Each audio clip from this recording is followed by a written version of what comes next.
Good afternoon, St. Lucia, and welcome to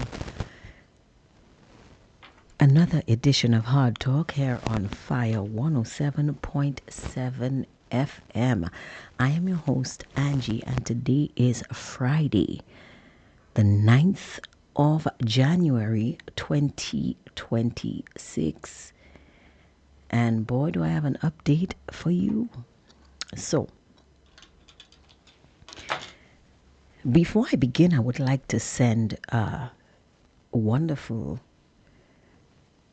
Friday greetings to all of my listeners, no matter where you are or where you are joining us from. Those of you joining us on the 107.7 FM frequency on your radio, good afternoon to you. Welcome to the broadcast. Those of you who are using the Fire 107.7 FM link, thank you for joining us. Hope you guys are having a wonderful day. And those of you on our Facebook platform, good afternoon to you as well. Today, I am so happy to bring you an update. So, yesterday and the day before, we spoke about the situation that was unfolding at VG Beach. And I'm speaking particularly about the stench coming from that sewer with all that water seeping along the road. I am happy to announce that the National Conservation Authority, apparently they're the ones in charge of that area, they've reported that they are currently engaged in pumping out the excess water and assessing the entire plumbing and sewage system and ensuring that a more permanent solution to that problem is found as quickly as possible. So I think that is a very, very good thing. Kudos to the individuals who were brave enough to call the talk shows, to call the news, to report this incident, to air it out over the airwaves, and you did good because they were listening, and now the situation is being dealt with. So good afternoon to you guys and good job. Also, I want to make special mention of the beachgoer, the individual who literally took out his phone and made a video documenting this entire situation and posting it on social media, because without your intervention, nothing would have been done. So whoever you are, wherever you are, thank you so much. And I'm pretty sure the restaurateurs and taxi drivers and the vendors on the beach, the people using the George Charles Airport, they are extremely grateful for that video that you shot. And so am I, because VG Beach is one of my, favorite places to hang out when I do decide to go to the beach. And if it wasn't for your video, then this situation would persist, and we want to say thank you so much. That was a great public service that you did, and I hope you are having a wonderful, wonderful afternoon. Now, I just hope, in fact, I just wish that the water situation could have been dealt with in such a timely and easy manner. But alas, that is not the case. And instead of WASCO trying to alleviate the water crisis that is currently taking place in our island, Well, they say they are, but who am I kidding? It's Wasco. When they say they're working, they're really not doing anything. But they have put out an advisory. I didn't read it. I said I want to wait so that I could share it with you guys, and I'm hoping it's something more substantial. So here we go. Let us check the Wasco group and see what Wasco has to say to the St. Lucian public. Again, I didn't read this beforehand. I'm waiting to share this with you this afternoon. So it says here, Wasco wishes to inform the general and motoring public of scheduled mainline repairs at Jeremy Street, Castries on Saturday, 10th of January 2026 from 2 p.m. As a result, the water supply in the northern network from the city of Castries to Cap Estate will be temporarily interrupted. Guys, I am so sorry. I really thought Wasco was going to say something better, but let's continue. Let's give them a chance. To facilitate these works, Wasco has requested the assistance of the police department to execute a temporary road closure of Jeremy Street at the intersections of Pena Street and Manuel Street. Motorists are encouraged to exercise caution and comply with road traffic control measures throughout the course of these works. Repairs are estimated to be completed within 24 hours. Service to the affected area will be restored gradually following these works. Please note that customers at high elevations and at the end of the northern distribution line may experience delays as the network stabilizes. Wasco deeply regrets any inconvenience that this may cause. Again, well, I think that's pretty clear. So, motorists and the general public, please remember that from 2 p.m. tomorrow, Saturday, January 10th, Wasco will be temporarily closing Jeremy Street at the intersections of Pena Street and Manuel Street.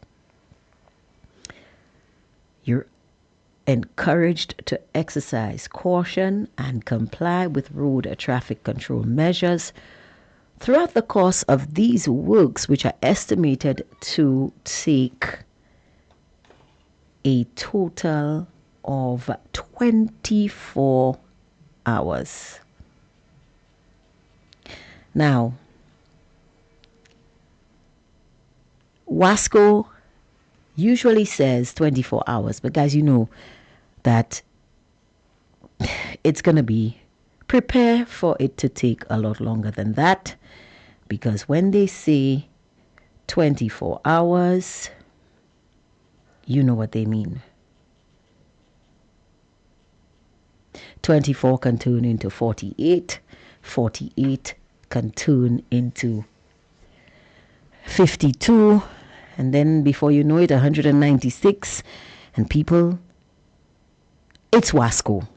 It's Wasco. So if you live in the north, and they're saying here the areas that will be affected, well, the entire north really, because it's saying Castries to Cap Estate. So everyone in the north of the island, from Castries to the city of Castries to Cap Estate on Saturday afternoon.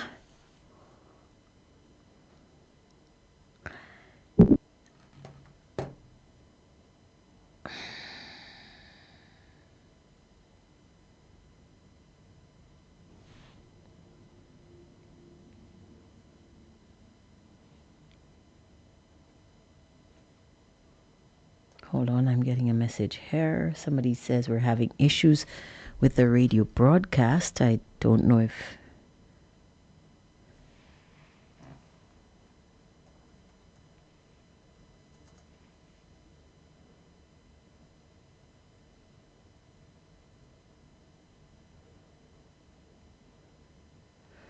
Okay, so guys,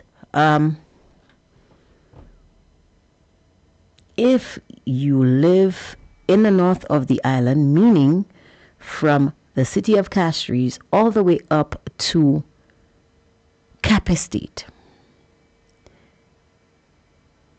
Wasco is saying that from Saturday at 2 p.m. tomorrow Saturday, that you guys are going to be experiencing some issues with your water supply. If you are able, I advise you to try to get some bottled water. Hope it rains and try to collect some rainwater. But do whatever it is you can to save yourself the issue.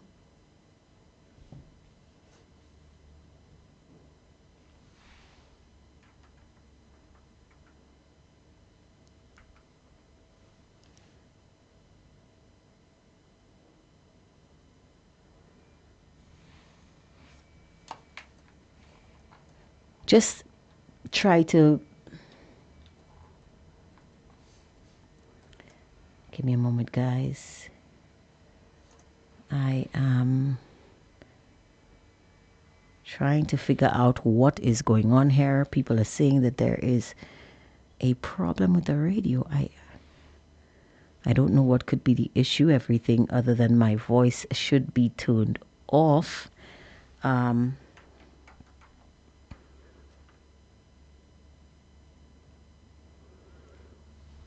Let me just take a quick look at our systems here. If you guys would give me a minute, I am going to take a quick commercial break and try to see if I can rectify this situation. Bear with me one moment. We will be right back. Know the power of Licks products on your clothes and household. You licked your whites and colored clothes, leaving them fresh and scented. You licked your dishes and left your hands protected with vitamin E. You licked your floors, even licked your toilet. Now we expand and bring you 3 new scents in our fabric softener: Balmy Sunshine, Summer Sunshine, and Thousand Flowers. And licks those stains off of colored clothes with Licks Color Safe Bleach. Licks went even further with Body Care Body Soap Bars in deodorant and antibacterial. So licks tiredness and bacteria out and refresh your taste. Your products give you licks, then choose licks from today dishes. Available at all leading supermarkets.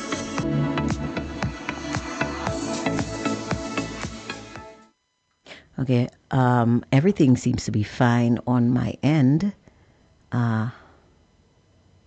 There shouldn't be any issues with the radio broadcast at this time. But again, I will. Somebody says they're hearing me loud and clear. That's all you should be hearing, my voice. But I will endeavor to have our technicians check it out as soon as possible. But everything looks fine and dandy. We really should not be having any issues with the radio broadcast. Okay. So back to Wasco. Yes, as I was saying, for those of you just joining us, Wasco is saying that there are going to be delays. I really thought the news would be better, but Wasco is saying that there are going to be delays on the northern distribution line, and those delays will be as a result of mainline repairs that Wasco will be undertaking at Jeremy Street on Sunday, 10th January, that is tomorrow, from 2 p.m. They're saying that the northern network from the city of Castries to Cap Estate will be temporarily interrupted. So the water supply from Castries, from Babuno, Grosely, Moshi, Dera Mo, I know all of the areas, Beausejour up to Cap Estate, Rodney Bay, everywhere along that area. Your water supply will be interrupted, and Wasco is expecting these works to take 24 hours. But then again, people, it's Wasco, and when they say 24 hours, you should, in essence, multiply that by 5. And so, please brace yourself. You guys are not going to be having any water anytime soon. I wish the news were better.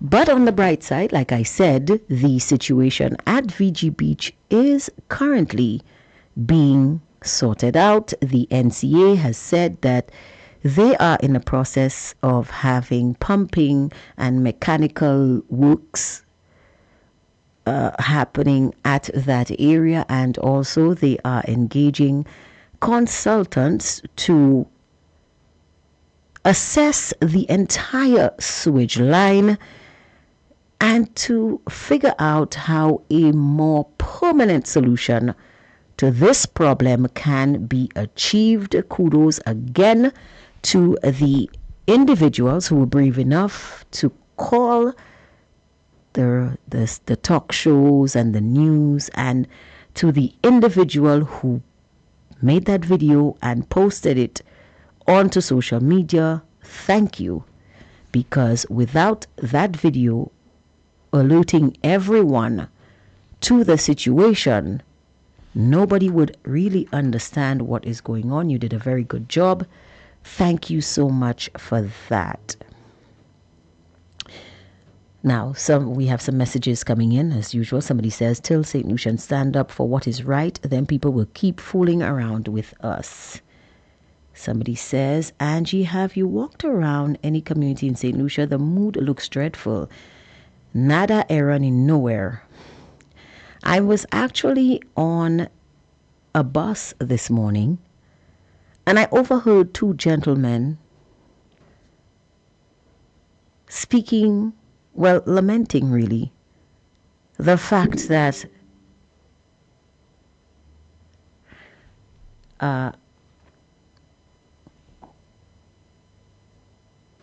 there is absolutely nothing going on in Castries. And they were speaking about sports. They're saying, could you imagine, they were saying to each other, could you imagine that there is no sports going on in Castries, not even football? That's what these men were saying. Nothing is happening. Somebody says here, I reside at Beckwin Point, Cap Estate, and I've been without water for over 3 weeks now, so this is nothing new to the residents of the north. Wow, 3 weeks. Over 3 weeks, no water.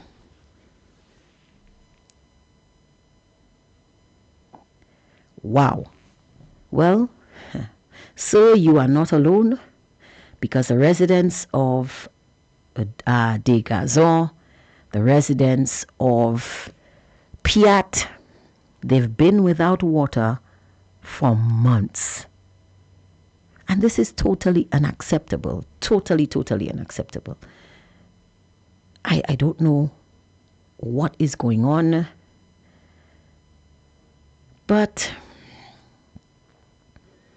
let's hope, and I know I'm hoping against hope here, that something serious is done to rectify this situation. Now, guys, today I said I was not going to. It's Friday. It's the first Friday since I've resumed the broadcast. And I thought, how about we have, something light, something easy, just have people call in and talk about what's going on. But I came across a Facebook post by Senator Elisha Norbert. And it was shocking what this post was highlighting.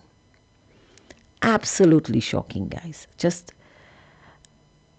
it's crazy, really. It's crazy. But of course, I'm going to read this to you because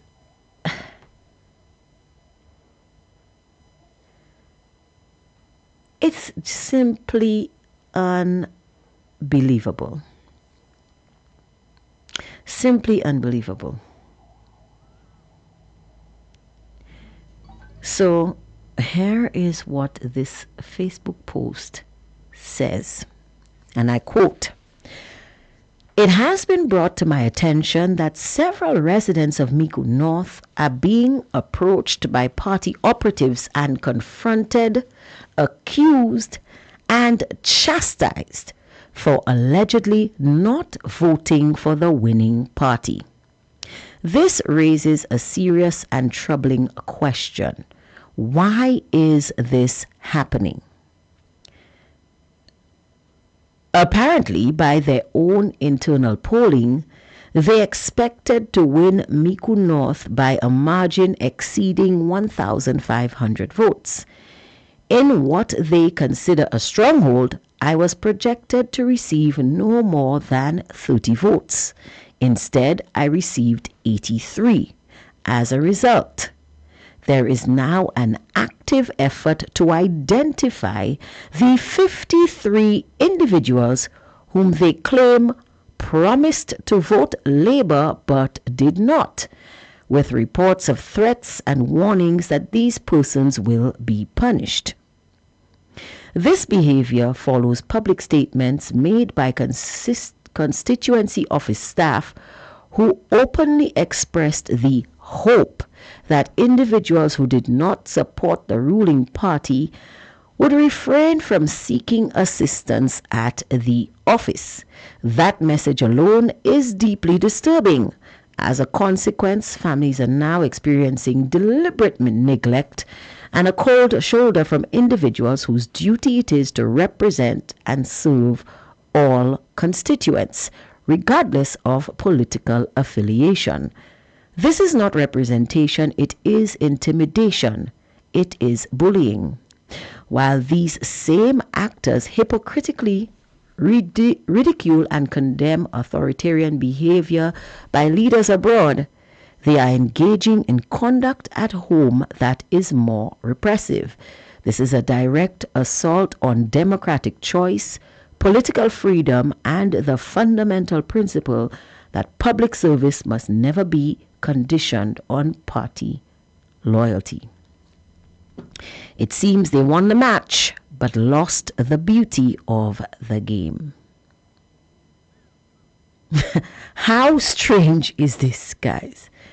This is the strangest thing that I have ever come across. This is absolutely crazy. This is absolutely ridiculous. Absolutely foolish. But I'm going to read it again because really? Let me read that post again. So again, this was posted yesterday at 10 in the morning by Senator Elisha Norbert of Miku North. And it reads, "It has been brought to my attention that several residents of Miku North are being approached by party operatives and confronted, accused, and chastised for allegedly not voting for the winning party. This raises a serious and troubling question. Why is this happening? By their own internal polling, they expected to win Miku North by a margin exceeding 1,500 votes. In what they consider a stronghold, I was projected to receive no more than 30 votes. Instead, I received 83. As a result, there is now an active effort to identify to identify the 53 individuals whom they claim promised to vote Labour but did not, with reports of threats and warnings that these persons will be punished. This behavior follows public statements made by constituency office staff who openly expressed the hope that individuals who did not support the ruling party would refrain from seeking assistance at the office. That message alone is deeply disturbing. As a consequence, families are now experiencing deliberate neglect and a cold shoulder from individuals whose duty it is to represent and serve all constituents. Regardless of political affiliation, this is not representation, it is intimidation, it is bullying. While these same actors hypocritically ridicule and condemn authoritarian behavior by leaders abroad, they are engaging in conduct at home that is more repressive. This is a direct assault on democratic choice, political freedom, and the fundamental principle that public service must never be conditioned on party loyalty. It seems they won the match but lost the beauty of the game. Now, correct me if I'm wrong, guys, but isn't Miku North being represented by the Minister of Conflict Resolution? I mean, it's in your portfolio, dude. It says conflict resolution. This makes absolutely no sense. Why do you care that individuals decided to vote for someone else? You won. You won the seat. So 53 individuals in an area did not vote for you, and your response, instead of deciding to foster an environment where you win the trust of these 53 individuals, where you win them over and you gain their support, your response is to identify them and chastise them and punish them? I'm sorry. I missed the part where St. Lucia ceased becoming a democratic party, a democratic country. Was there a memo that went out that I missed?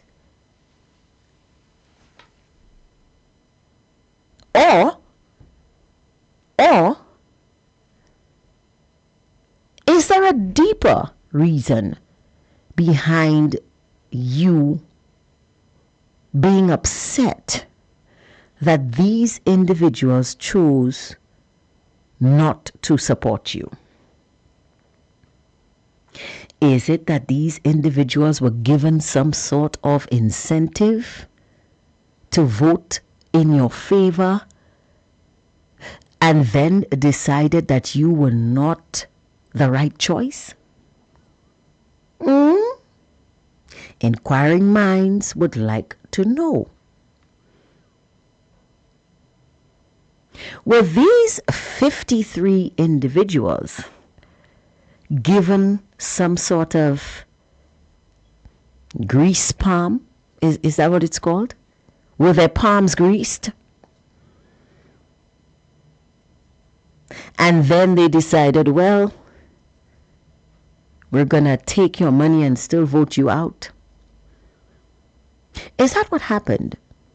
Is that why you are on a mission to identify, chastise, and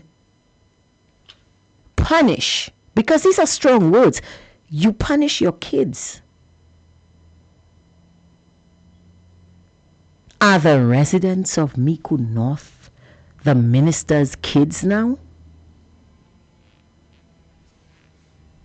Are you upset that these individuals took your incentives, whatever they may have been, and did not support you? And so now you want to know who they are so that the next time you don't incentivize their votes? Because that is the only thing that makes sense.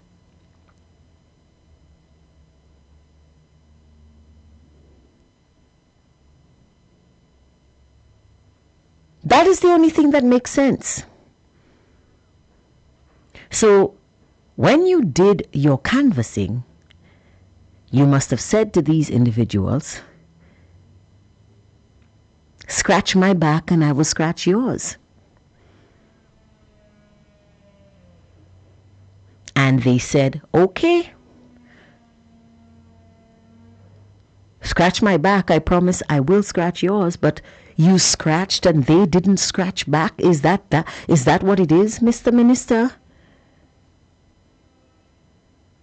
And now you're on a mission to find out who these 53, these deceitful 53 individuals are who refused to scratch back. You're on a holy mission. How incredibly stupid.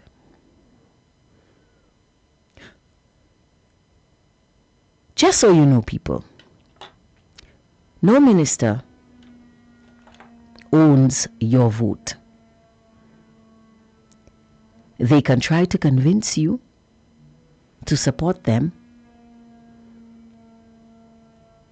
They can try to win you over to their side by whatever means they choose to employ. Sometimes by asking you, well, this is how they should do it, asking you, what needs your community has, maybe trying to come up with policies that you would find favorable and that you would support, and in that way they earn your vote. Or they can do what we've been seeing in St. Lucia for the past couple of years. Either give you a handout, give you a voucher, because that's what we were seeing, or maybe give you some sort of cash incentive. But whether or not you decide that you are going to accept their gifts, that's up to you. And when you decide, whether or not you decide to support this person who has greased your palm, that again is up to you. Because in the final analysis, when you go behind that iron curtain, that's what I call it. It's a plywood box. It's a cardboard box, but I call it the iron curtain. That X belongs to one person, the voter. And the voter decides who they give it to. Nobody is under any obligation to vote for anyone that they don't deem worthy of their vote, whether the person promises you something or gives you anything. Your vote remains yours. So This foolishness cannot stand. But the deeper question is, if you've already won the seat, why do you care who didn't vote for you? You won. You've already won. Or did you? Is there something that you should be telling us, Mr. Minister of Conflict Resolution? And another thing, isn't this the same government who has come out and said to the people, let's come together? Let us stop the division and come together? So why, oh why would they care who voted for them or who didn't vote for them? What does it matter at this stage? You see, when I tell you guys that there was something fishy in that election, when I tell you guys that there was some wrong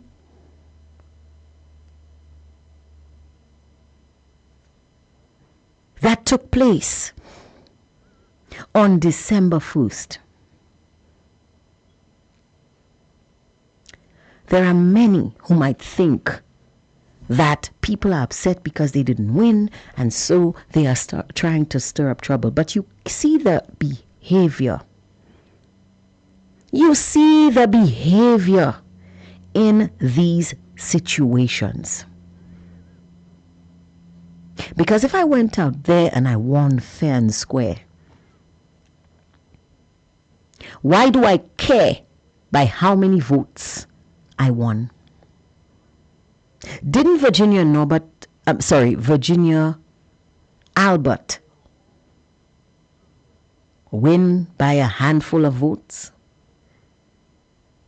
People of Babunu, if you can hear me, did she care who voted for or who didn't vote?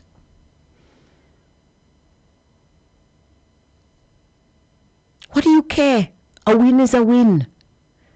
Isn't that what you guys are saying? Or is it? Is this proof of something deeper? Is this proof that drastic action had to be taken to secure the seat? Inquiring minds would like to know. Because I cannot fathom why a political candidate, a minister, you've already been chosen, you've won the seat, but you are worried about 53 individuals who promised to vote for you and didn't, and you want to root them out and find out who they are? This just does not make sense. The only way this scenario works is if these individuals were given some sort of incentive.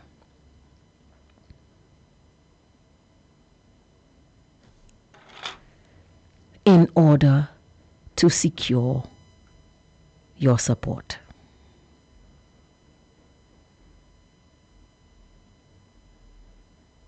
And this is the question I want to ask. And so are some people on the Facebook platform. Apparently someone is saying, I am lost for words. Another one is saying, SLP is a wicked party. That's why I will never support them. Never, never, ever.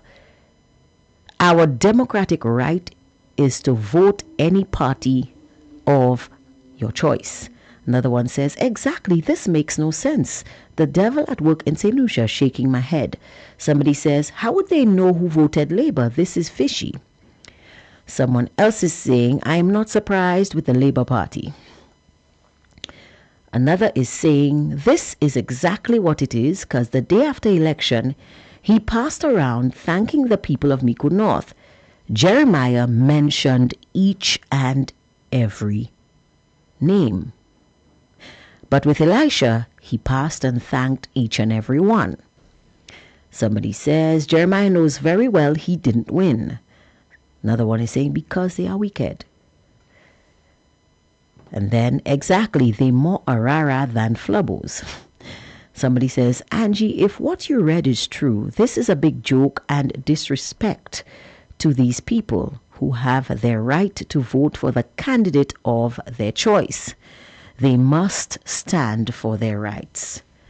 Another is saying, don't worry, time will tell. You see, I don't get it, guys. What is going on is it just me?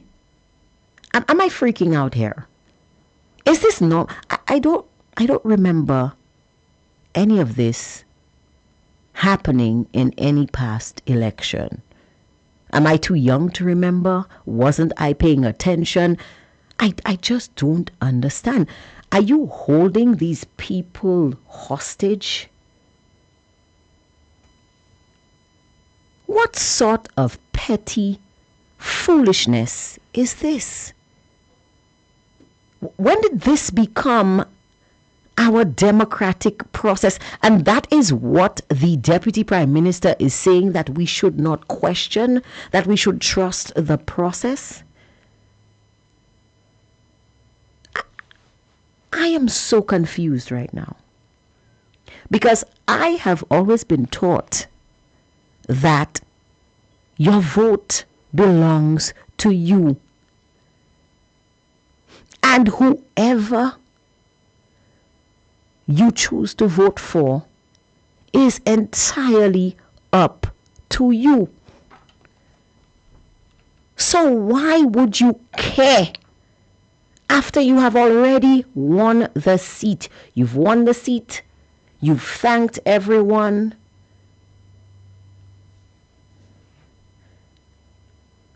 Why do you care who voted for you and who didn't vote for you? And you're saying that the persons who did not vote for you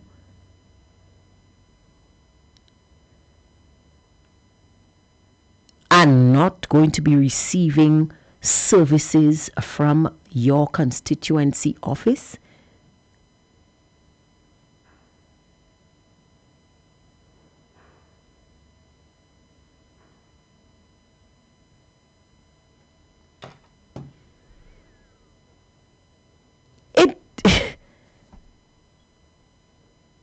Is this strange only to me?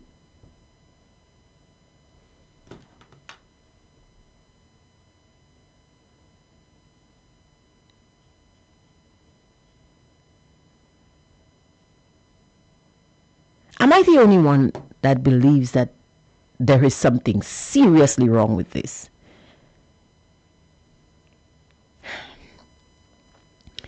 Somebody is saying here, Angie, that's what St. Lucians voted for. Sayo Jwen Chebe. But it shouldn't be. Oh, we have a caller on the line. Good afternoon to you, caller. Yeah, good afternoon, Angie. Hi. Angie, I don't understand what's going on in this country, you know. You could imagine by the beach you have some police officers. Mm-hmm. And they walk in. And they have a police officer that renting chairs. Mm-hmm. And she, how I would say, she situating the other police and them to be drinking rum punch, and she giving them rum punch. And the rum punch is strong because I taste it already, it's strong. What beach is that, caller? Fiji Beach. Oh, my goodness. I don't understand how do you know these people are police officers? I'm right there. Right now, I'm right there, and I'm the scene. Right there I am. Are they in uniform? Yes. Okay. But So you're saying that there are police officers in uniform? Right there, and they have a few of them after the one that rent in the chairs. They have a few of them there, and they have 3 of them with a glass of rum punch drinking. Are they off duty? I'm not making up no stories. Are they off duty, do you think? Or They're not off duty because they're on the beach and all of them have uniform on them. my, oh my. This seems quite strange. It is not strange, my lady, because I'm right there on the scene. Wow. They don't tell me that, or it's not no false statement I'm making. So I want to know what's going on in this country. That's what I want to know. You can't tell me police officers have uniform on them. They're on the beach patrolling, and they're drinking alcohol, and they're not hiding the glass. They have the glass in their hand drinking. As a matter of fact, walking with the guy tell them you're on duty and you're drinking alcohol. He hasn't belched yet.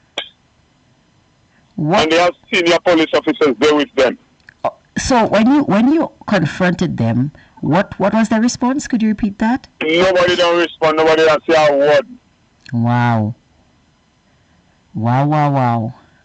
Caller, by any chance, were you the same individual who called to talk about the incident, the sewage incident at VG Beach?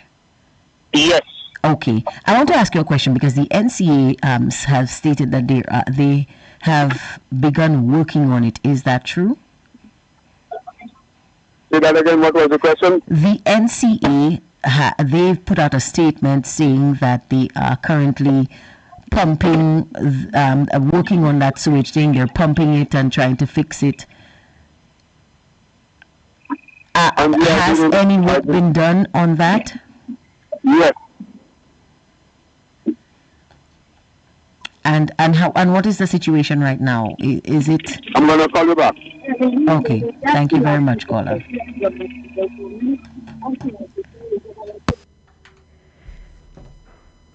So, according to this individual, this police officers in uniform on the beach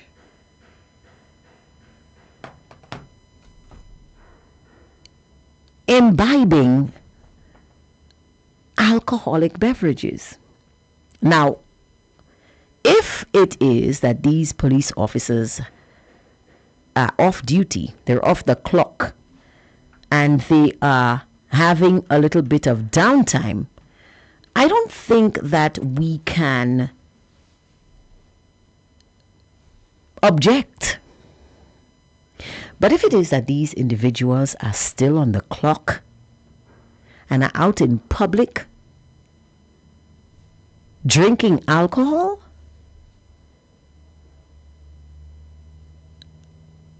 I'm at a loss for words. Are our police officers that stressed out that they need some liquid courage to deal with the crime situation? Is that what is going on?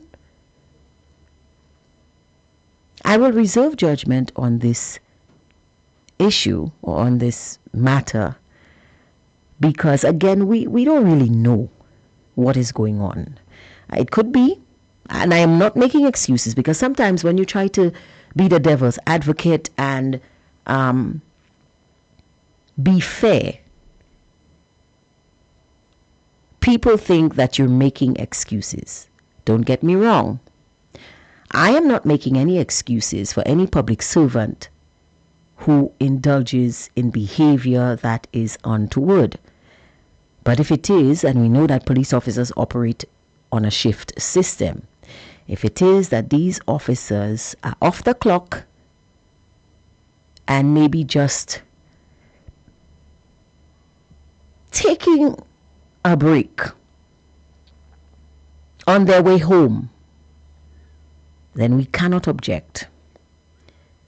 Of course, if these individuals are still at work, because of course the gentleman is seeing them in their uniform, so it's easy for him to believe that these guys are supposed to be at work, they're on the clock, and they are engaging in that kind of behavior.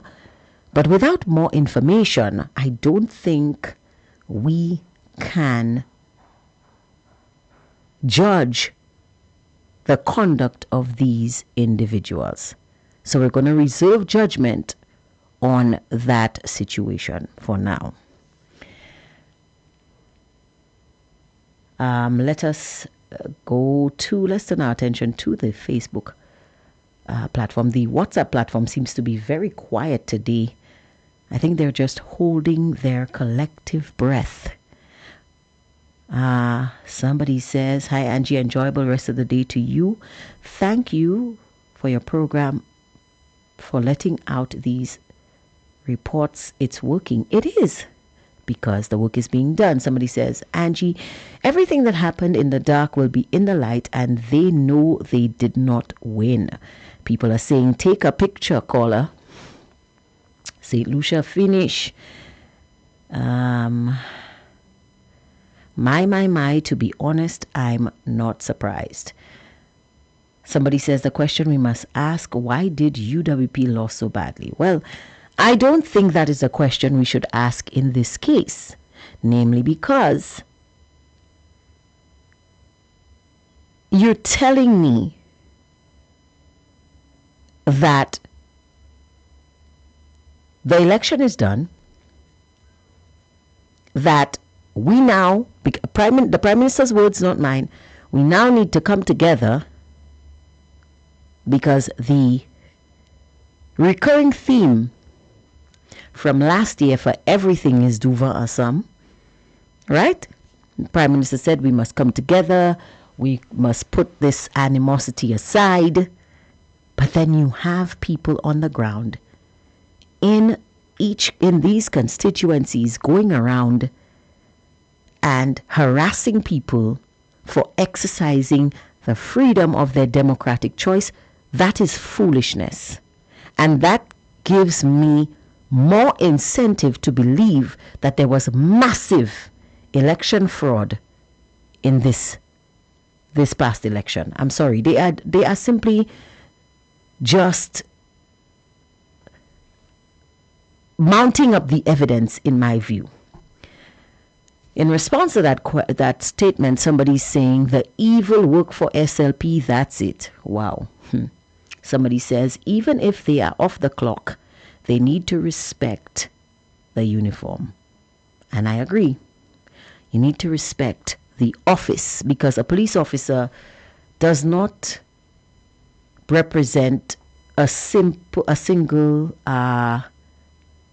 police station. They represent the organization as a whole, and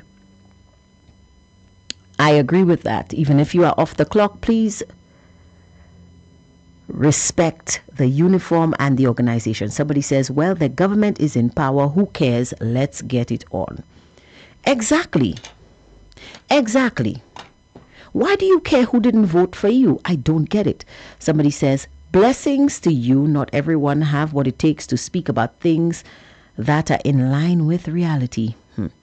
Another person is saying, not with the uniforms. Another person is saying, because there was voodoo involved, let's not ignore that. Somebody says here, hello to you, my sister Angie, and to all my brothers and sisters who are watching and listening. Blessings, grace, and mercy to everyone. Thank you for that, and good afternoon to you. Another person says, tell PJP it's too late for what he is asking for. I'm going to be honest with you guys. I feel like there is an undercurrent in the country. And that undercurrent says that it's going to take a lot more than simply saying, okay guys, the election is over, let's come together, to fix whatever division has been sowed in this country. I think what is more likely to happen, and I am seeing it in some places, I am seeing it I am hearing it from people all over the island. Persons who support certain political parties, they are coming together with like-minded individuals. Let me explain. I've heard several individuals say, and I've heard reports that individuals are expressing this sentiment, that if you are a UWP supporter, that you would only support businesses run by people who support the UWP. I have heard several individuals from all walks of life say this. And I've seen it. I say it jokingly too. But one individual said to me, the Prime Minister say come together, so all UWPs let's come together, and all SLPs let's let the government take care of them. Now I can find no fault with that because I was there. I saw, I heard, I witnessed, I experienced the divisive rhetoric, the disrespect, the insults.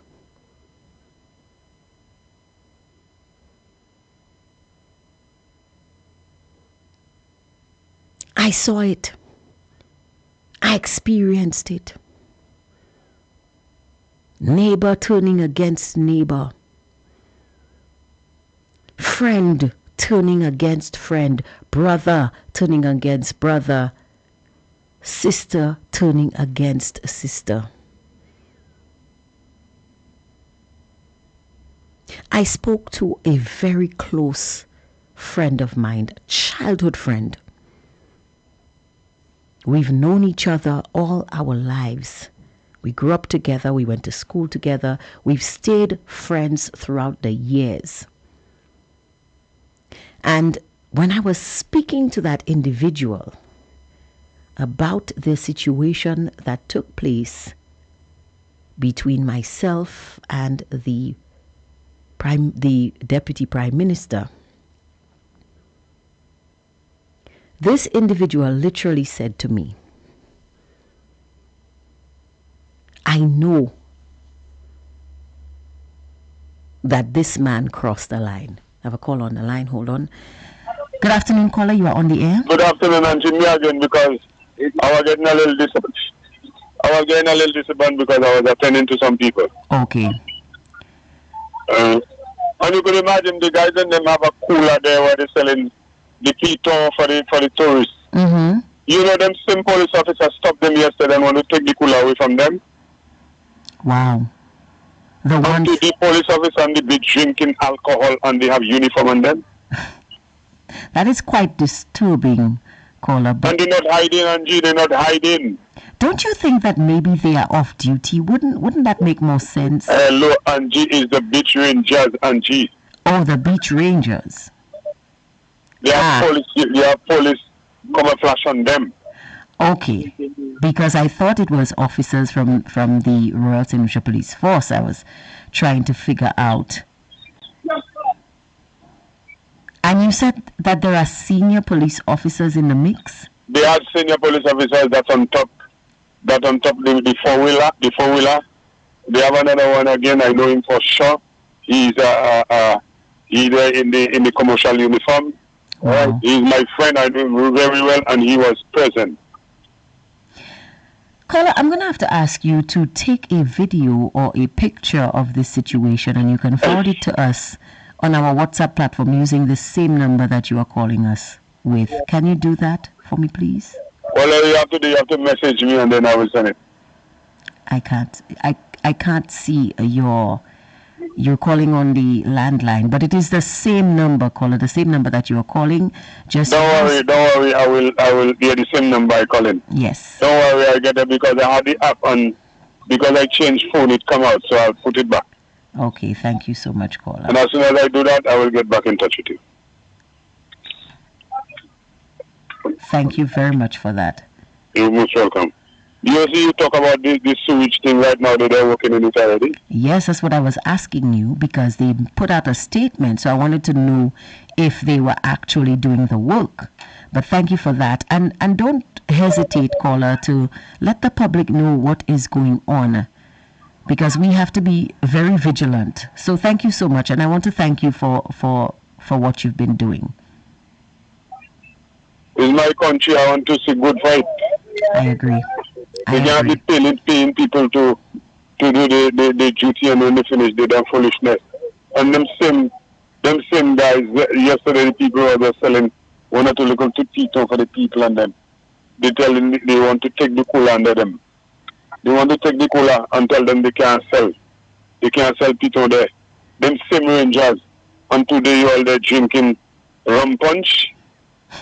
And the police officer that's selling the rum punch for them, she's a senior police officer. She works with the Royal Police Force. Wow. And she's selling it, she's giving it to them. Wow. What example is being set? No example, my sister.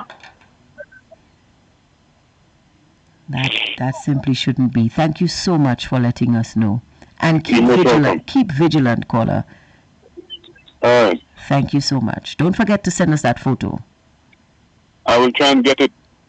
Thank you. There you have it, folks. More information. So the same police officers, beach rangers, who yesterday felt that, I guess the rationale, I'm thinking that the rationale is whoever was using that cooler to sell the bears was probably doing so without a license. But if it's good for the goose, it should also be good for the gander.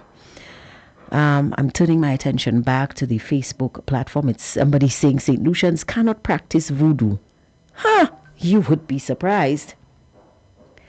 Another person is saying, to me, I feel that before the gentleman called, he should have taken a photo of the scene. Well, maybe he didn't think about that. Another person says, if they had prayer and the other side had voodoo, prayer is more powerful than voodoo every time.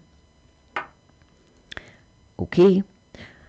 Somebody is wishing happy birthday to Miss Allison Georges. Allison, if you are listening, happy birthday to you. And I hope you are having a wonderful, wonderful day. Somebody's wishing you all the best on your special day today. So happy birthday to you, Miss Allison Georges. Another person says, Angie, you mean to tell me the first week in January is gone and not a word from the island prime minister nor any of his members of government? How irresponsible could they be? Caller, the prime minister did say that they were unable to hold the customary pre-cabinet press briefing because of renovations that were taking place at the office of the prime minister. Normally there is a press room, there is a press room at the office of the prime minister, which is the venue for the pre-cabinet press briefing. And over the holidays and into this week, I'm guessing, these renovations were ongoing. Now, if you were listening over the past week, you would hear me rubbish these claims because this really doesn't make sense. there is no reason why the government should forego the pre-cabinet press briefing, because that press room is not the only one available in the country.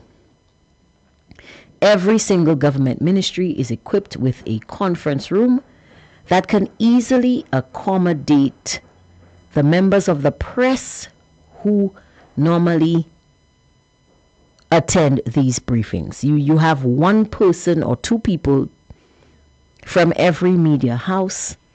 So it really does not make any sense. But I digress. I am not the Prime Minister. I don't make these decisions, but that is a decision that the Prime Minister of St. Lucia has taken. I really don't know what the rationale is behind it. Another person says the Labour Party is not looking for peace, okay? They just want to silence the flubble. And that, I believe, is the perfect explanation for what is going on. I think the person who made that statement hit the nail squarely on the head, and they understand the assignment quite clearly. Another person says voodoo is for a short time. A prayer is the key to everything. Remember, voodoo has consequences. That's why you can't feel sorry for what some people are going through, because we have no idea what they have done. Another person is saying, why is Pierre so silent about the US invasion of Venezuela? Is he running scared? Again, we don't know, but we don't know about Mr. Pierre's or St. Lucia's involvement in what is going on in Venezuela, but we do know that in a 25-page indictment brought against Venezuelan President Nicolas Maduro this week, Caribbean collaborators, or more specifically, collaborators in Caribbean waters and along the Caribbean route, have been facilitating the safe passage of drugs and ammunition and guns from Colombia through Venezuela to the United States. Now, granted, no Caribbean country or Caribbean politician has been named in the document, but I have a feeling that once the pressure begins to mount on Mr. Maduro, because he's trying to get the case thrown out, there's been a lot of talk about the U.S. unlawfully detaining him, although a officer who is a regular contributor to this show has informed me that whether or not the method of arresting him was lawful, that the charges against him still stand, because they are not the same thing.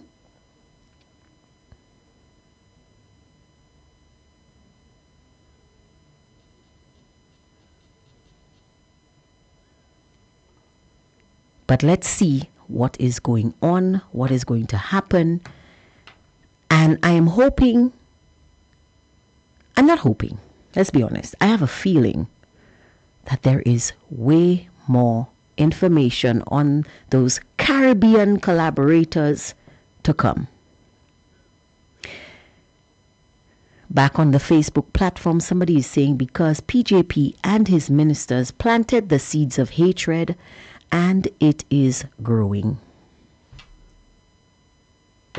I have to agree. Somebody says, PM says, let's come together. It's just words of mouth. Is he taking action? No. He's the first one to start the trouble. Well, he did say they lose and they have to put it in their pipe and smoke it. Just days after he asked people to come together. Is that leading by example? I don't think so. Somebody says SLP win because a lot of broken homes anger in this place, so they get a chance to vent with SLP on Shas. So they vented, but now we will know why rum is the order of the day. When people looking to get good people to uplift the standards, we got people drunk, and now most people don't understand what went wrong. LOL. In 2025, we have to get paid to vote. Messier, that goes to show loyalty is of no use when money is looking at you. What a country or village. We so poor or have so much debt, we have no loyalty to nothing, not even to family. How are we? All right. Somebody's saying, why doesn't Philip start by apologizing to Shas on behalf of his ministry first for calling him a white man and a slave master so that peace can reign? Only then St. Lucians can make peace with each other. Let's see if he'll take your advice. Although, don't hold your breath. Another person is saying St. Lucia is a lawless country. Somebody says, good day, beautiful lady. Happy Friday. Ah, good day to you. Another person is saying, Angie, so nice to see you. Happy New Year. I would like to send a special birthday greeting to Alison Georges, wishing her God's richest blessing all year round. God bless. Alison, you seem to be quite popular on your special day today. Somebody says, false propaganda is worse than voodoo. Another person is saying St. Lucia is no longer a democratic country under this SLP government. We finish. I mean, it is quite strange, guys. It is extremely strange. I don't understand it. You won the seat. Why do you care who didn't vote for you? Why do you, if I was a politician, and maybe I'm being naive and maybe I am being stupid, but if I was a politician and I found out that certain individuals in a place where I thought I had a lot of support, some of them, the majority of them, voted for my opponent, I wouldn't be looking to embarrass or chastise these individuals. I would find out why. Why didn't you support me? I thought I had your support. Did I do something wrong? Is there something that I need to improve? Did I not, was there a policy that you did not agree with? I would have a town hall meeting in the area. I wouldn't try to embarrass people. And this brings me back to what I was saying earlier about my childhood friend. This person who's known me all my life, who said to me, man, this guy really crossed a line. And he didn't just cross the line, he just went totally overboard. You know, he shouldn't have done that. Why didn't he apologize? Why didn't he come to you quietly or come to the public and apologize for his behavior? I know you would have, you would have been upset, but you would have accepted his apology. But you know what? I have to admit to you that you are my friend and I love you, but he has helped me so much. So for my sake, just give him a chance. Just let it go. Go to him and speak to him. And I'm like, what? You're agreeing that what he did was way out of line, but you're still telling me to try to reach out to him? Are you serious? Are you serious?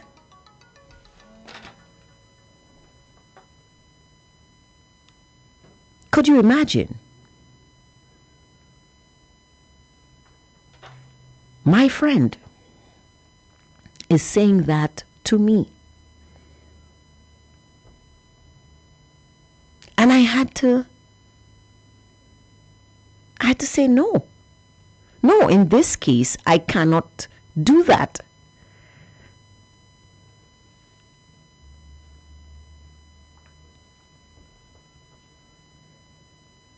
You know? I'm telling you, people have, the world has gone mad. And St. Lucia, nobody cares. All they care about is the benefits.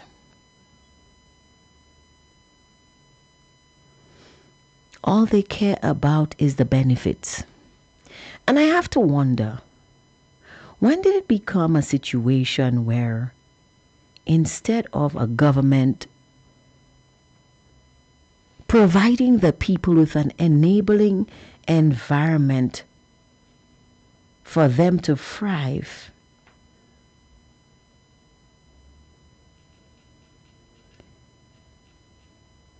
we now have a government who wants to buy us? And here's the thing that I've been trying to explain to St. Lucians from day one. When you get paid for your vote, you are bought and paid for. When you accept money for your vote, you become the property of the individual who has paid you. And that is why they believe that they can now demand to know why you didn't choose to keep up the status quo. Let that be a lesson, St. Lucia. They are so used to paying you off for your vote that they now believe you are their property. Could you imagine? Somebody says, Jackie, St. Lucia is not lawless. The PM and his allies are lawless because they are the ones who are running the country. The lawless SLP. Somebody says they had the loudmouth pill from October to December and then took the moo pill in January, LOL. But why did they take the moo pill? That is what we need to find out. Somebody says, true. Another one says, it looks like you wronged the deputy. Somebody says, wow, wow, wow. Another says, imagine that. What a wow. So what is he, more of a person than you? When it's he who did you wrong? Another person says, remember our country in prayer. That is what we need. You see, individuals have gotten so adept at looking the other way at things they know are wrong simply for a handout, that they expect you to behave in the same way. You notice in St. Lucia that nobody expects you to stand up for what is right. Everybody simply expects you to maintain the status quo. It's like a gang. This is gangster behavior.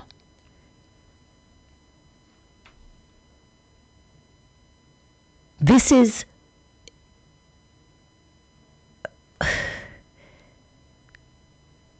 you expect us to blindly follow you? No matter what you say, no matter what you do? Even to our own detriment?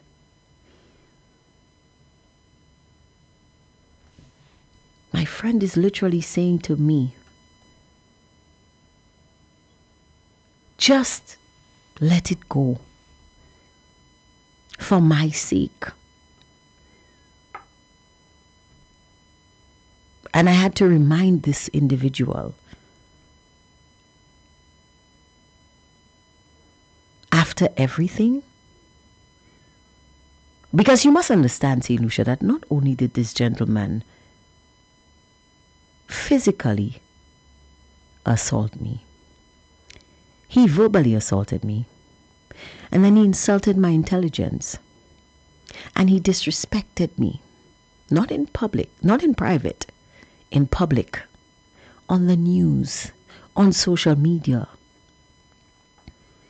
Insult after insult, disrespect after disrespect, offense after offense. But because he is the Deputy Prime Minister, I should, and that is how they phrase it to silence you. Be the bigger person. I'm sorry. I cannot be the bigger person. It's physically impossible. I am only 5'4". That's how high I reach. 5'4". This gentleman towers over me. I can't be bigger than him. I weigh, well, that's my business, but it's less than what he weighs. So it's impossible for me to be the bigger person. I'm not hanging my hat where my hands cannot reach, literally. And this is the tactic that they are using to silence people. So when you call, like this individual who called and said and spoke about this sewage problem, or called and spoke and said, hey, these police officers are there on the beach and they are drinking alcohol, something that they should not do. Other people who heard that call, I bet my bottom dollar, they wouldn't say, well, you don't know what these people were up to and you don't know if they're not going to approach it like that. That you taking on? So let the fellas do their business, Gasson. That's on them. That's not on you. That's on them. They are the ones that thing. Let them deal with their internal problem. That's not your business. Mind your business. To silence you. To stop you from drawing attention to the wrong that is happening. When you talk, when the Prime Minister comes out and says, don't report on crime. He says that to the media. Don't report on crime because your reports go on social media, and when you do that, the country looks bad. Okay, you don't want me to report on crime. Equip the police. Give them the policies, the judicial support, the equipment, the help that they need, the backup that they need, the training that they need, so that they can go out there and put a chokehold on the crime situation, and then I will not report on crime. How about that? Because there'll be next to no crime to report. No. We're not going to do anything, but you hide it.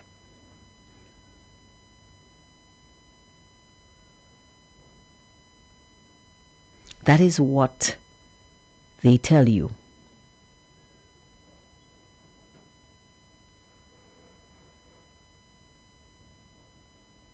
That is what they tell you.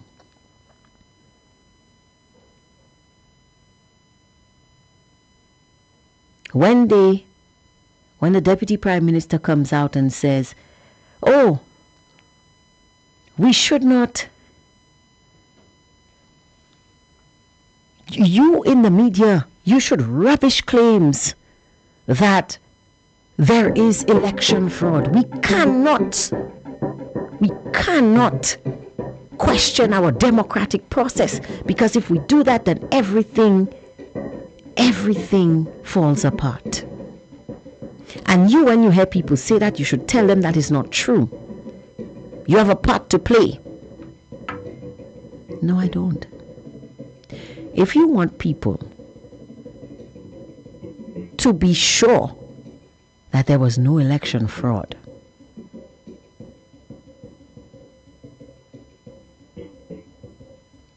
then you audit the electoral department, you make the audit available to the public, and you publish the results and let the people decide for themselves. Give the people fact-based evidence, and they will decide. Nobody's going out there strapping on their shield and buckler and fighting your battle based on your say-so. No, we need evidence, we need facts, we need an investigation. Simple. Then and only then can these grumblings be silenced.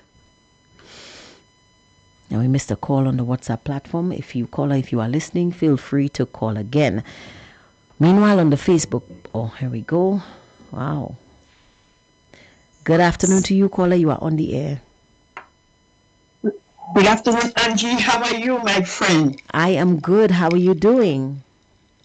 I am doing well. Good afternoon to the listeners. Angie, I sat down there listening to you, and you know what came to my mind? To me, the Labour Party is winning the election, but they will never be at ease. You know why? Because it is not done. There must be saying in the mind, I have to pay to win election. We have to pay. We cannot get election without paying. So that means they know the strength of the United Workers' Party. Since they have to pay to win, they always on the guard. You understand? Mm-hmm. So to me, they are not happy. They are there. They won the election, but since it wasn't done honestly, mm-hmm. They know the strength of the United Workers' Party on the ground. They have to pay to keep them out. So they're not easy about that. That's what I have in my mind. Although they won, but they're still troubled and confused. You understand what I'm saying? I understand. And I have to agree with you. Yes. Because why else would you care? Okay. You won a big majority, 16-1. And you're still looking for a few people who didn't vote. So what happened? People haven't got a mind of their own in St. Lucia. I guess not. But what you said, I understand. Maybe these people was paid to vote and they didn't do it. You understand? Yeah. Because we have a right to in Matnik, we don't get these things. I never hear people paid to vote, and after the vote, there's a big people think what's going on in St. Lucia. I'm not hearing that. I don't know if it's happening, but I'm not hearing it. When everything is over, settled, mm-hmm. People they go to work. The persons who won, the people who won, and they do their work. And they get in power, they have their seat and they start their work. Right. But to me in St. Lucia, there's a lingering hatred.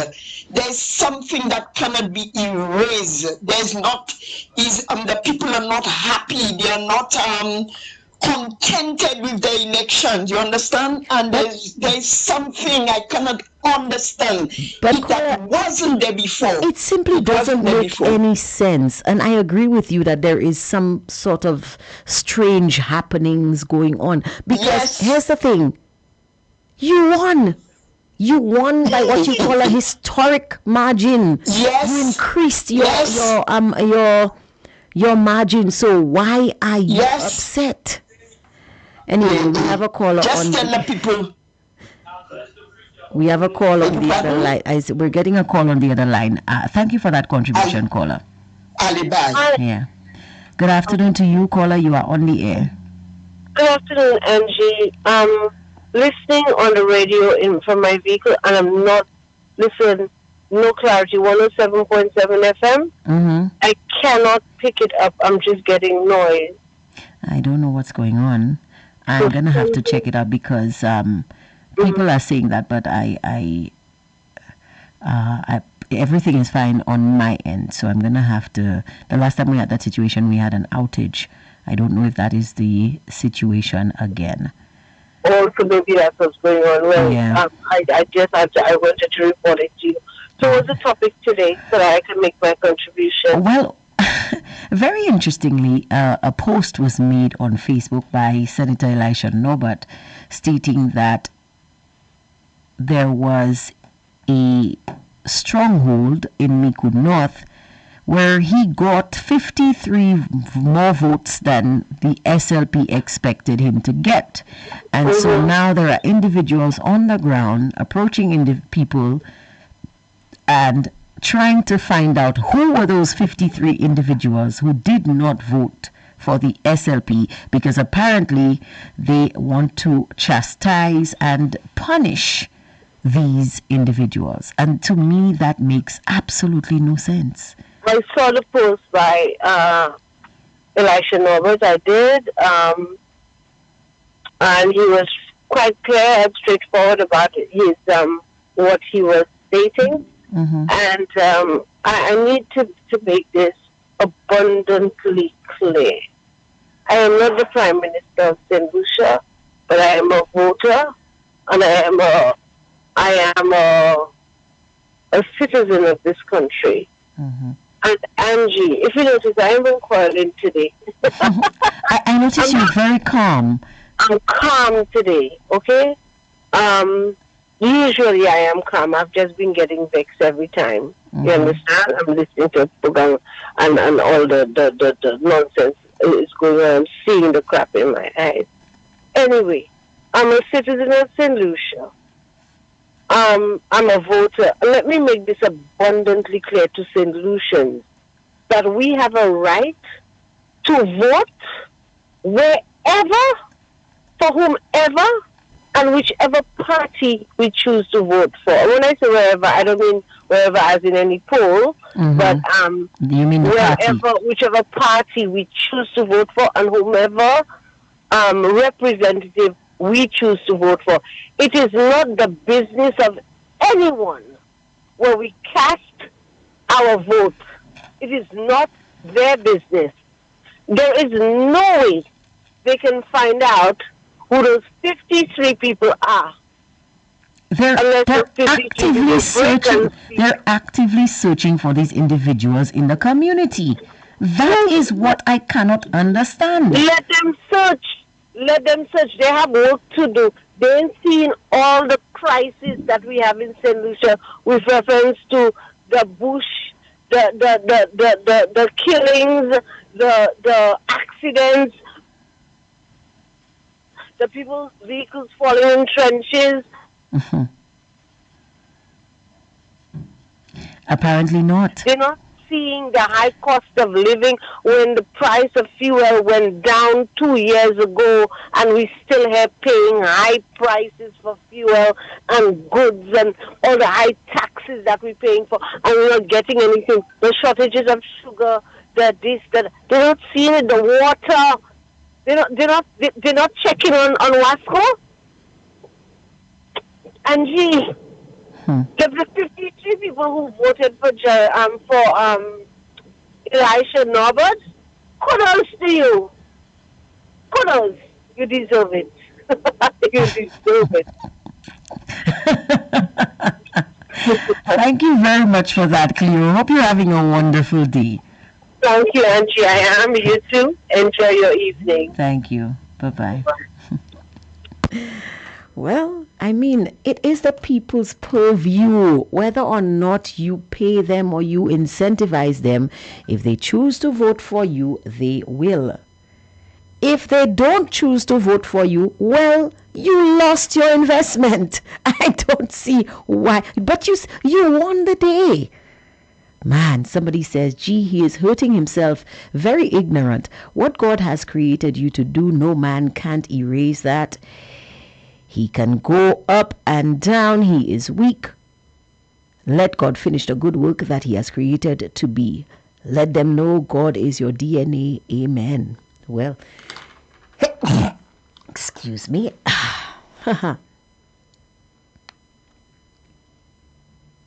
Somebody says current SLP philosophy is to get members of the lower class to accept their condition. Then they, I think it's then they apply the mendicant strategy. I need to find out what this mendicant strategy is.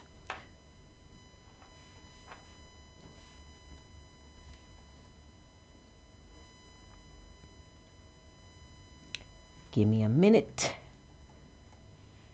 I like to give my readers and listeners clarity when statements are made. So it says a mendicant strategy primarily refers to the historical approach of medieval religious orders, Franciscans, Dominicans, etc., living by begging and itinerancy, focusing on poverty and preaching. Right on the money. Right on the money. I cannot agree with you more. I wish I had more agreement to give you, but you are quite astute, the gentleman who made that statement. Somebody says, Angie, it's cold up here. Happy for you guys in St. Lucia. I'm cold too. Somebody says, good afternoon to you, caller. Blessed Friday to you, sis. Oh, yes, caller. They are there living with guilt. Guilt, shame, SLP. The SLP are there wondering how they are going to pay back the devil. This is serious. They should be buying. Now they're working for the people, the citizens, and the country. How comes they haven't gotten their cabinet together? Well, they have named their cabinet. I cannot say that they haven't gotten it together, but I can say that they have not told us about it. That's all I can see. Which shouldn't be. Like I've said before, and I will continue to say, the cabinet of ministers, those 17 men and women in the lower house, they are answerable to us. The Senate is also answerable to us. Let's make no mistake there. But the cabinet, the MPs, the ministers, they are answerable to us. And it is time that they understand that we are the employers and we demand a fair day's work for a fair day's pay. Now I am seeing that the birthday girl herself, Miss Alison Georges, has decided to join us on the broadcast. Good afternoon to you, Alison. Happy birthday. You missed all of your birthday greetings. Several individuals messaged to wish you a wonderful day. I guess the reason why you're here is because your ears have been ringing for the past couple of minutes. Another person is chiming in. Ali, happy birthday, love. Wow. I hope you guys give me all of that same love on my birthday. You guys are going to know. I'm not going to say anything, but when I step in front of that camera, you are going to know. Anyway, let's get back to the discussion. So, I want to go back to that message that I read earlier. This individual says, The current SLP philosophy is to get members of the lower class to accept their condition, then they apply the mendicant strategy. Very, very on the nose. Because that is what we are seeing. And this person who made that statement is quite intuitive and quite astute. And I see it everywhere. I spoke to an individual some time ago. And I asked this individual, why didn't you vote why didn't you support the policies of Alan Chasney? This person said to me that if they had supported Alan Chasney and Guy Joseph, that these individuals would have come in to seek revenge on the populace. And I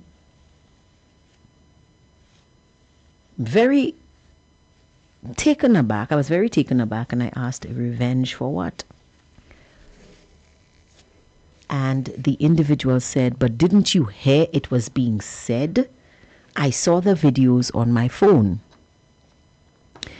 It was being said, but it was being said by Philip J. Pierre. Every single time he had a press conference or a meeting or a town hall meeting or any kind of public speaking engagement where he was asked to comment on the opposition, he kept making that statement. We're here not for revenge, not for implying that somebody was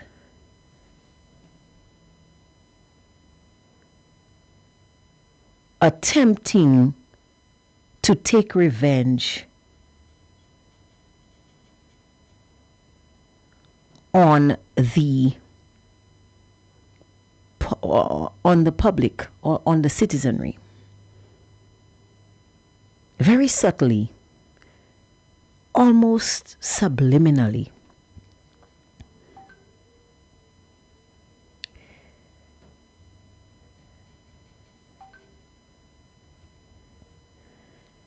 And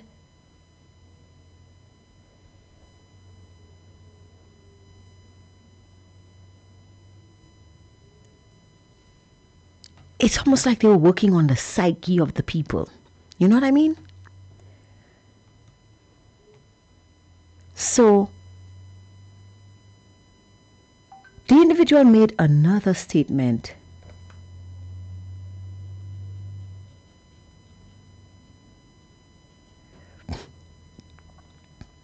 And he said, Pierre said that he loves us. What?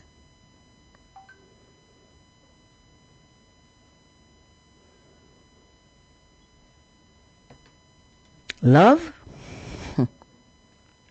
I don't doubt. Don't get me wrong here. But I don't doubt that Philip J. Pierre may love his family. I don't doubt that Philip J. Pierre may love his lifestyle. I definitely don't doubt that Philip J. Pierre may love his position as Prime Minister of St. Lucia and as the political leader of the SLP. But you know what I definitely doubt? That Philip J. Pierre loves me, an individual that he's only seen in passing, that he's had brief conversations with. He does not know. He don't know me from Adam. He don't know me from Eve. If I am one of his supporters, he might love the fact that I choose to vote for him to enable him to continue to enjoy the lifestyle that he is accustomed to. But the man cannot love me. The man does not know me. The man can tell his supporters anything he wants so that he can gain their support. And don't get me wrong, that is what he is supposed to do. But at one point, does it stop being rhetoric and it becomes truth? The man can say he loves his country. I don't have a problem with that. Everybody should love their country. Mais pas vin di mo love moi. And I heard it for myself. He stood up and he said, oh, the people, what they don't understand is that I love you. You love me. That, in my mind, is enough reason not to vote for him. Because this guy is delusional. You don't know me. You don't know me like that. You might love my tikwa, but you definitely love me as an individual. But it's all the brainwashing. The slavery mentality. Somebody said he should apologize to Shas for calling him a white man.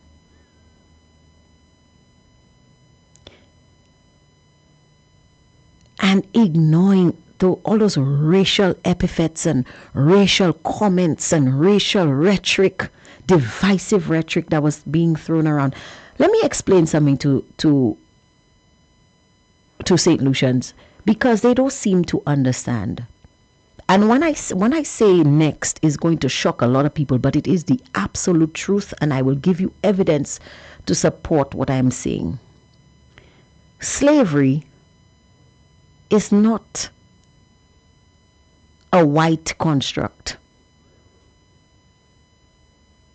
Slavery did not begin with Europeans. It didn't start in Europe. Slavery originated in Africa. You know where it started? Egypt. Cush. Babylon. Read your Bible, people. Jerusalem. Babylon. Africa. We black people, it is not, slavery is not a white custom, it is a black custom. When the Europeans and the Caucasians decided to become conquerors, they learned it from us. You don't believe me? Let's go back. If you read the Bible, it will tell you that the Hebrews were taken into slavery in Babylon.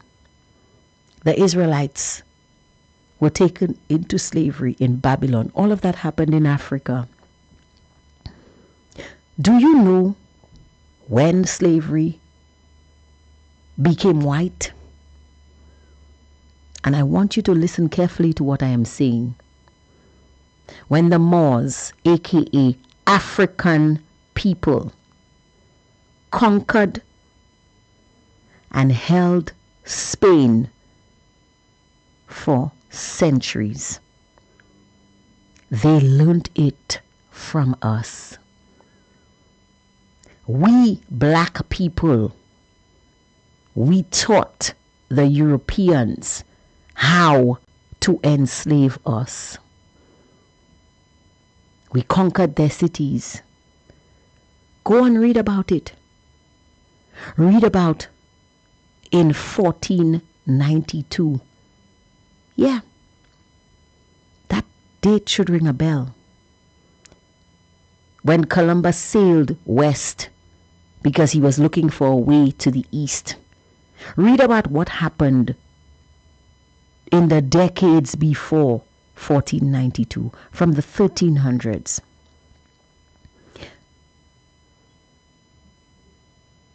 Castile, Aragon, the two countries that came together with the marriage of Isabella and Ferdinand. You should Remember these people because they were the ones who financed Columbus's trip. They united to fight the Moors. And they were successful, and in the 1400s, they were able to kick the Muslims, the black people, the Moors, out of their last stronghold in Spain, a city called Granada. Go and look it up. That is where the Europeans learned all about slavery. To celebrate that victory, they graciously supported Christopher Columbus in his quest to sail to the east. They gave him 3 ships, the Nina, the Pinta, and the Santa Maria, full of convicts, and sent him to the west to find a way to the east. Instead, he found us, the West Indies. He found America, north and south, and Spain's influence spread.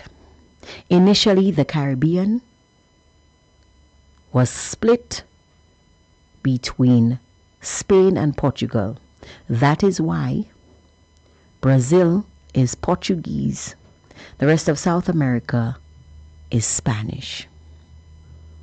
The Spanish didn't care about the smaller islands, and so the rest of the Europeans who felt slighted by the Pope's action, because it was Pope Innocent, I believe, Innocent III, I think, who granted that charter of the West Indies, splitting because Christopher Columbus, a lot of you may not know, he was not Spanish, he was Portuguese. So the Portuguese said, well, it's our sailor, our explorer, so we should get a share of the loot. And when they drew the line, they got Brazil. They went to Brazil, they conquered Brazil, and they stayed in Brazil. The rest of the Caribbean was fought over by the Spanish, the British, the French, and even the Dutch. Go and check your history. We black people, we taught the Europeans how to conquer and enslave us. So when these people come in and tell you foolishness about a white man and house slave, clearly these people have never picked up a history book. But we bought it hook, line, and sinker because we don't go out there and read for ourselves. We don't understand. We don't connect the dots. And we let foolishness, rhetoric, propaganda, lies cloud our judgment without double checking one fact. And it is so, so sad. Everything I've just said can be checked. Look it up. Anyway, back on the Facebook platform, people are saying they lucky the others did vote for him. All should have taken the money and turned them off. You don't pay people to vote for you. People vote for who and where they want. Remember, there are 2 political parties. Sorry you lost. It's disrespectful and out of order to pay the people to vote for you all. Another person says the governance of this country is like it was being run by the Maduro administration, because all works and noise stopped in the country the very minute Nicolas Maduro was taken by the US. You make a lot of sense. You make a good point there, caller. Even the ministers are silent. Somebody says, Angie, sometimes I try not to watch or comment, but it's too much to ignore. Somebody says, well, Allison is saying, thanks everyone for the birthday wishes. Someone says, I saw on FB somebody saying Shas needs to speak up. I think he has spoken too much. Amen. Growing up grown-ups have a saying, you bring a horse to drink water. Well, the saying is you bring a horse to the water, but you cannot force it to drink. I think that's what you're trying to say. Another one says, Angie, remember PJP say how he knows how to play the politics? Lucians go for it, ha ha. Someone says, saying you love someone and showing love to someone is two different scenarios. Very true. Another person says, amen, Angie, you hit the nail on the head.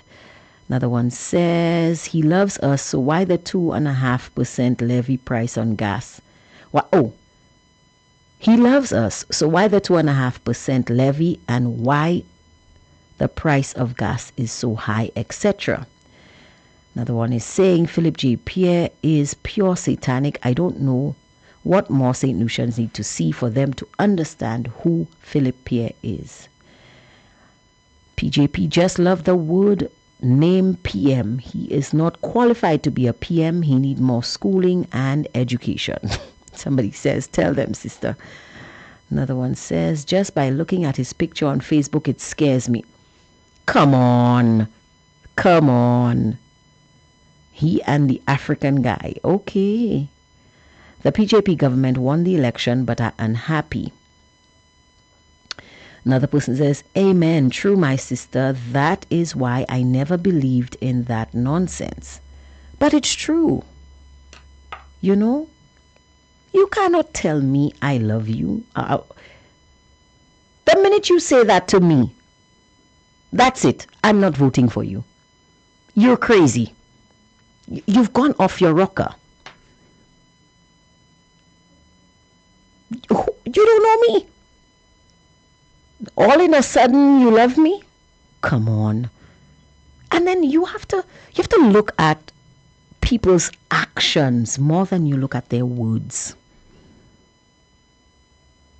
He said when he was sworn in, let's put the division aside and come together. 2 days later, he's on a platform saying they lose and they must put it in their pipe and smoke it. Who are you talking to when you're saying come together? Who are you talking to? Are you saying that all flubbos need to come together and then all labours need to come together? Maybe that's what you want to say. Because that's the example I see you leading.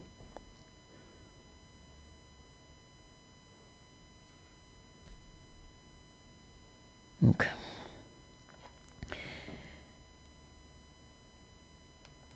I don't know. Maybe I think differently than other people. Maybe I look at things differently than other people. But, I mean, I need a prime minister.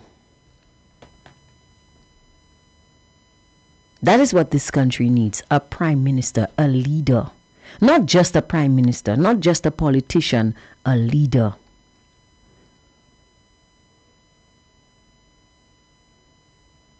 We need someone to steer the ship. The ship needs a captain.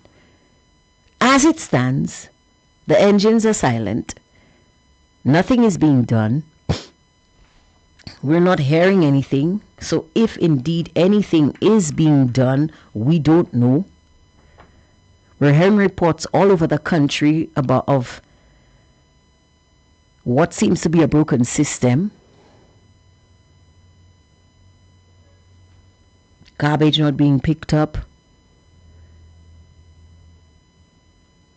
Sewage water making itself comfortable on VG Beach next to the airport. A vehicle, I actually saw the videos, guys. 2 vehicles so far have fallen in a trench, an open trench in the cul-de-sac area right next to Saul and Rubis. Unacceptable. And the way these things have been addressed, Not because people called government offices and said, hey, there's a situation here, we need you to take care of it. No, because when the people did that, they got no action. No, people started posting it on social media. People started circulating it in their WhatsApp groups. And then and only then and only then, you saw the NCA come out. Then and only then, you saw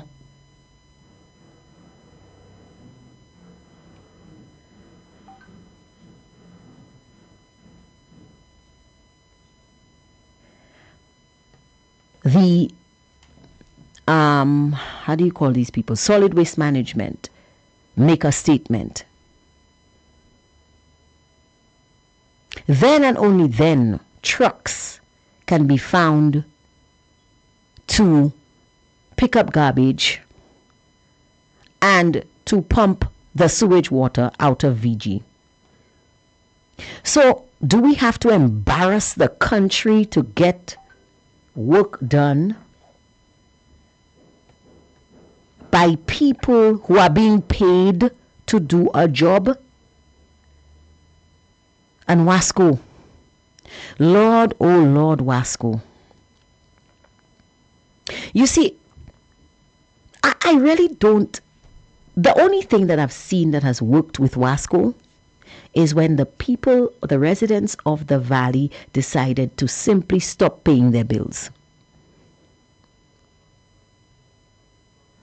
You might call me wicked, but maybe that is what the rest of the country has to do.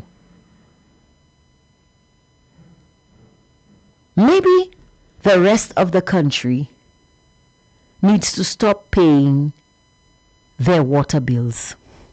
Everybody. From Cap Estate to Castries. Maybe these people just need to simply stop paying. Let everybody, Wasco already sending you to collect rainwater. You paying for water that you're not getting anyway. So what is the point of having the connection? Maybe it's time St. Lucian just start to take drastic measures. Maybe it's time that every single St. Lucian household with a water connection just stops paying the bill. We're not getting water anyway. Let them cut it because we've gotten used to collecting rainwater. So let's all stop paying the bill. Maybe then Wasco will wake up.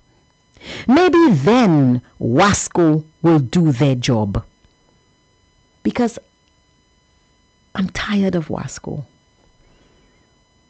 If one more person comes on my platform and says, we haven't had water for so long, I will start to scream my head off. People of Degazon, 3 months you don't get water? Stop. What? Why are you paying the bill? You don't have the service. Stop paying the bill.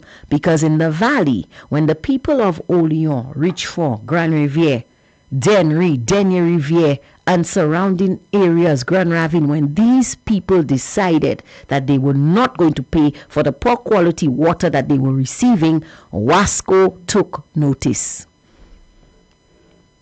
Wasco fixed the problem. So here's a thought. Take a page from their book. Maybe that's what we need to do so that these people understand that we are not in their nonsense. That we are the ones with the power. Because believe it or not, you think Wasco not depending on your vote, they depending on your vote. You think it's coincidence that the CEO of Wasco sits on the Electoral Commission? Because she's a political appointee. And when your when your party is not in power, the other party might want to appoint their own operative or their own person, and you cannot take that chance. So you will campaign. Who's to say that these areas that are being mistreated, deprived of essential water, of an essential water supply, who is to say that these individuals are not being punished because they didn't give the SLP enough votes? Who's to say that? Who is to say that the same thing, the same victimization that is happening in Mico North right now, where they are actively searching for those 53 individuals, who is to say that somebody who sits on the Electoral Commission doesn't know where the least votes were given to the winning party? And who is to say that this individual is not using this knowledge to deprive these individuals of water? You don't know. You don't know. You don't know. But the optics are not good. Now, when you start to say things like that, and you think people want to give you all kinds of labels, they want to give you all kinds of labels. They want to call you party hack. They want to call you this and that and the other. But all you are simply doing is reasoning out. Like my favorite childhood author, Sherlock Holmes, used to say, when you have taken out the impossible, the improbable, no, I think I'm misquoting him. I think he said, when you have eliminated the impossible, the rest, however improbable, is the truth. So, who am I to say that that is not what is going on? Because that is in keeping with the SLP mentality. And you cannot blame me, because if it walk like a duck, it quack like a duck, it waddle, it have a beak, it's a duck. I'm sorry. I am sorry. Throughout the past 4 years, people in Babuno have been crying.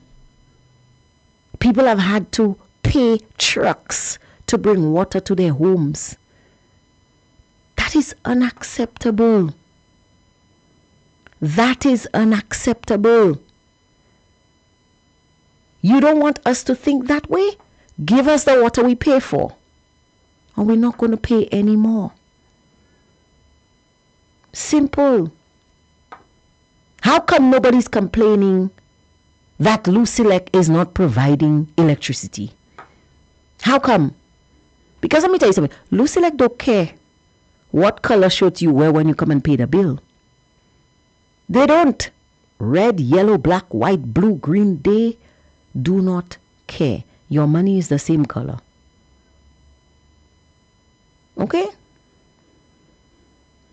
There's no difference between the profits gleaned from a SLP household or an UWP household. Lucilec's only agenda is to provide their customers with essential services and a reliable electricity supply, because they want you to pay the bill reliably. End of story. End of story. Wasco crews always working, but people never have water. What kind of foolishness is that? You think if I stop coming to work, stop having my show, that my employers will pay me? No, this is not charity. It's a business. If we want Wasco to sit up and take notice, Maybe we should show them who is the real boss. Because without a customer base, a business does not exist. You don't want Wasco to sit up and take notice? Do what the residents of Dennery North did. Stop paying the bills. Let them come and take their meters. We're not getting water from it anyway. People in Piat, people in Degazon, people in Balata, that these people in Cap Estate, Becune Point, am I saying it right? Stop paying the bill. Just stop.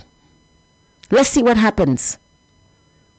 Not as an individual household, as a community. Stop paying the bill.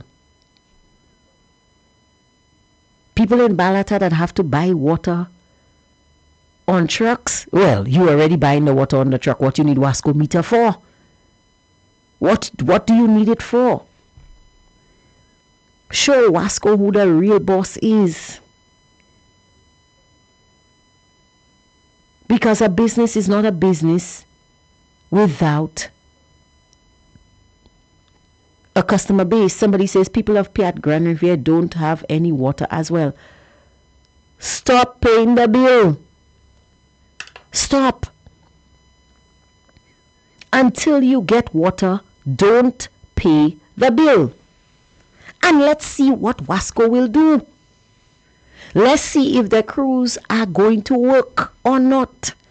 Because don't tell me, since December, Wasco is sending out notices saying their crews are working to fix the infrastructure. And let me show you all this. Y'all think I'm making this up? Wasco sent out a message. That message was on, I'm not lying on them, I'm going to read it out for you guys.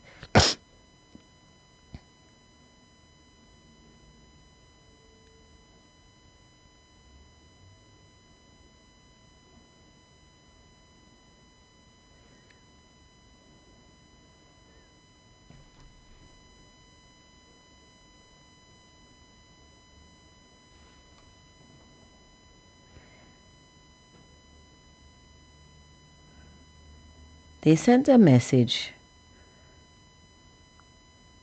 Right, here it is. That message came out on December 22nd. I'm reading it for you guys, It says here, community input helped shape major water and wastewater projects throughout the year and will continue to guide planning and decision making. And they sent a link to a Facebook post, and I'm going to read it out to you guys.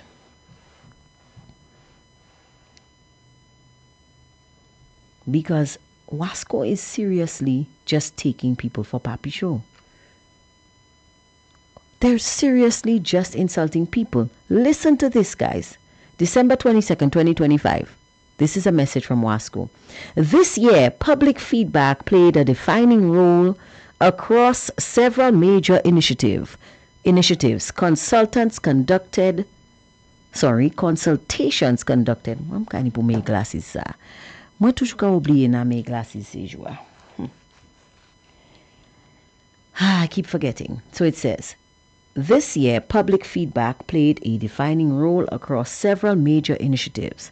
Consultations conducted for the Pasias Water Supply Redevelopment Project, the Caribsan constructed wetland project, and other projects across the island enabled residents and stakeholders to contribute to the shaping of priorities, refinement of plans, and informing of long-term decision making.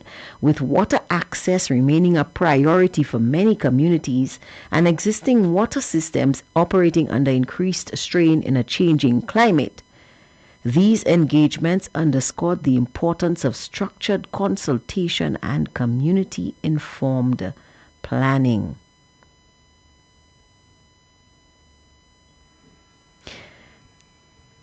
And somebody responded to Wasco's community informed planning post by saying, it's been since October 28th since we last received water at our home.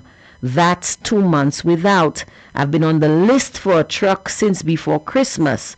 I called again. This response was made 1 week ago. I called again yesterday to explain the dire situation. Still nothing. How can we live with no water for 2 months? This is not acceptable.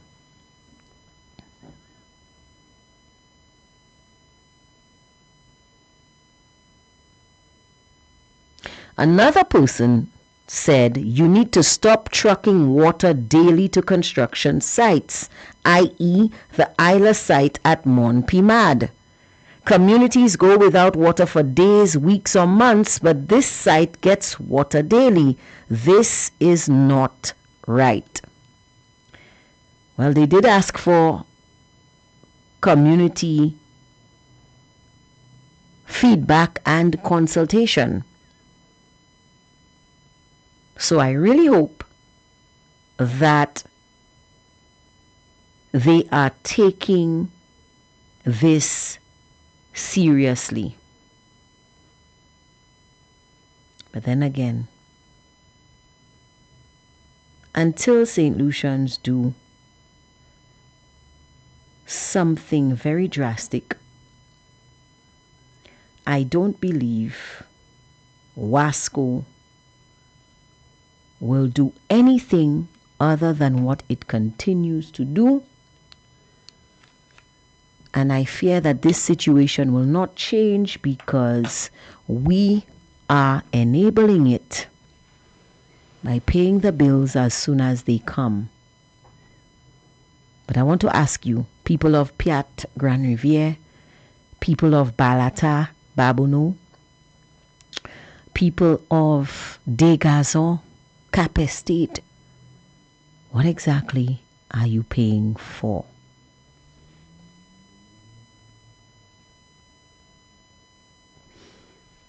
That is the question. Somebody said, they said water is life, so we are dead right now. There's no water.